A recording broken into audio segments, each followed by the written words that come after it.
Hello friends, welcome back to science world video series chess for beginners part 8। आज के इस छोटे से वीडियो में हम देखेंगे value of chess pieces.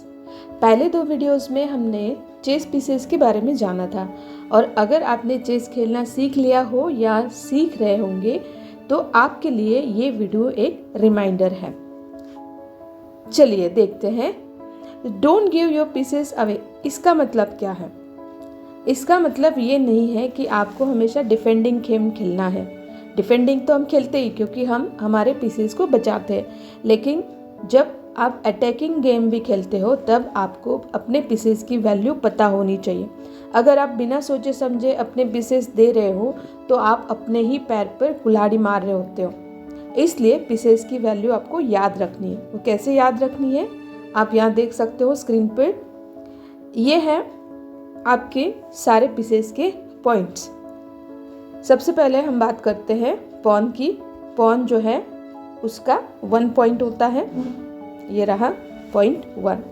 Bishop और नाइट दोनों के 3 पॉइंट्स होते हैं। रुक के होते हैं 5 पॉइंट्स और क्वीन के होते हैं 9 पॉइंट्स। अब आप मुझे बताइए कि सबसे ज़्यादा पावरफुल कौन है? यस, क्वीन है ना, और क्वीन के बाद आता है रुक। तो इनकी जो पॉइंट्स है इसके अकॉर्डिंग हमें उनकी वैल्यू पता चलती है कि वो कितने इम्पॉर्टेंट हैं हमारे गेम के लिए। What about king? किंग का क्या? किंग जो है वो इनफाइनेटली वैल्यूएबल होता है। किंग जो है उसके कोई पॉइंट्स नहीं होते, लेकिन वो बहुत ज़्यादा इम्पॉर्टेंट है, इनवैल्यूएबल है, क्योंकि इसके बिना तो गेम ही ख़त्म हो जाता है। तो सबसे बड़ा जो आपका काम होता है खेलते वक्त वो है आपके किंग को सेफ रखना। उसकी सेफ्टी बहुत ज़रूरी होती है। अब आप सोच रहे होंगे कि ये पॉइंट्स इंपॉर्टेंट क्यों है और मैंने इनके बारे में आपको पहले क्यों नहीं बताया। तो याद रखिए, ये पॉइंट्स जो है उनसे हार जीत डिसाइड नहीं होती है, लेकिन ये एक सिंपल सिस्टम है जो आपके डिसीजन लेने में आपकी हेल्प करता है। कैसे हेल्प करता है यहाँ देखिए। जैसे अगर आपकी क्वीन जिसकी पॉइंट वैल्यू है 9 है ना, इसके बदले अपोनेंट अगर आपका सिर्फ एक पॉन लेता है जिसकी पॉइंट वैल्यू है 1, तो ये उसका डिसीजन, ये उसका एक्सचेंज गलत है ना। और अगर यही चीज़ आपने की, अगर आपके एक क्वीन के बदले अगर आप अपोनेंट का एक पॉन लेते हो तो ये एक्सचेंज आपका गलत है, ठीक है। तो इससे आपको नुकसान ही होगा। तो इसलिए जब भी आप गेम खेलते हो तो ये पॉइंट्स आपको याद रखना है कि कौन सा पीस कितना इम्पोर्टेंट होता है। चलिए कुछ सिचुएशंस हम देखते हैं बोर्ड पे जिसे आपको पता चलेगा।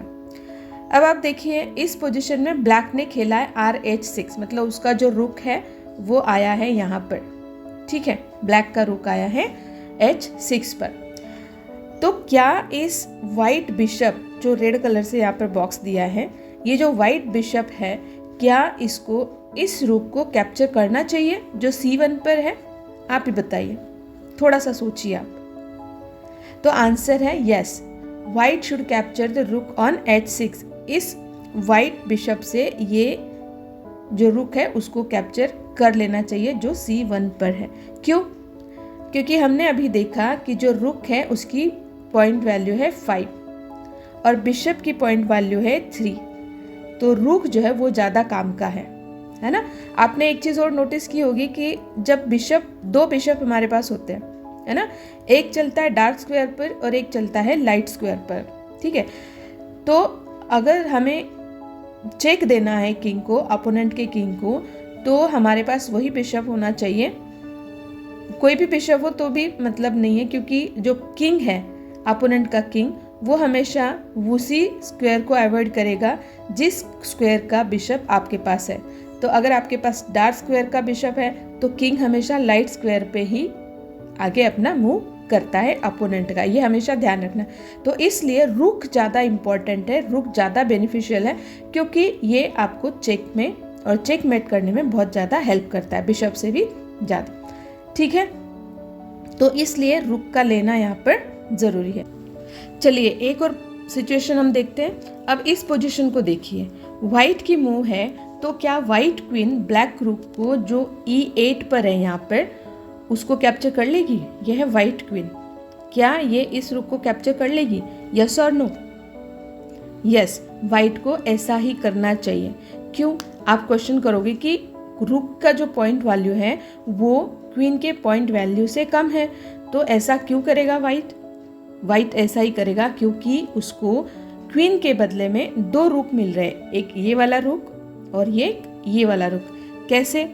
क्वीन इस वाले रुक को कैप्चर करेगा, फिर ये जो रुक है क्वीन को कैप्चर करेगा, फिर नीचे यहाँ पर जो रुक है जो C1 पर है वो इस रुक को कैप्चर करेगा। ठीक है, तो यहाँ पर वाइट को 10 पॉइंट्स का फायदा हो रहा है, जबकि उसकी क्वीन जाएगी तो 9 पॉइंट्स जाएंगे। ठीक है, अब वाइट के लिए एक और इम्पोर्टेंट बात है यहाँ पर कि इस रुक को लेते ही ये जो रुक है यहाँ से यहाँ आएगा, है ना। उसने ऑलरेडी 2 रुक्स को ले लिया है, एक क्वीन ने लिया और एक इस वाले रुक ने लिया। अब इम्पोर्टेंट ये है कि इस रुक को लेते ही किंग को चेक मिलेगा यहाँ से। ठीक है, और किंग कहाँ आएगा? H8 पर, उसके पास कोई ऑप्शन ही नहीं है, और इसी मूव के साथ किंग जो है वो चेकमेट हो जाएगा अगले ही मूव में। ठीक है, तो आपको हमेशा याद रखना है कि हम कौन से पीसेस मूव कर रहे हैं, उनकी वैल्यू क्या है, और अगर हम उनको चलाते हैं तो हमें फ़ायदा होगा या नुकसान होगा, ये सोचना आपके लिए बहुत ज़रूरी है। तो फ्रेंड्स, देखा आपने किस तरह से पीस वैल्यू हमारे लिए इम्पॉर्टेंट होती है। तो नेक्स्ट टाइम जब भी आप कोई पीस सेक्रीफाइस करो तो सोचो कि क्या ये वैल्यू के हिसाब से सही है। एक बात हमेशा आपको याद रखनी है, एवरी पीस मैटर्स, चाहे वो पॉन हो, चाहे वो किंग हो, चाहे वो क्वीन हो, रुक हो, बिशप हो या नाइट हो, एवरी पीस मैटर्स। तो हर एक पीस को आपको बिल्कुल सोच समझकर आगे मूव करना होता है। तो फ्रेंड्स, वीडियो अच्छा लगा हो तो सब्सक्राइब और शेयर ज़रूर कीजिए। जल्दी मिलेंगे नेक्स्ट वीडियो के साथ, तब तक के लिए टेक केयर, बाय बाय।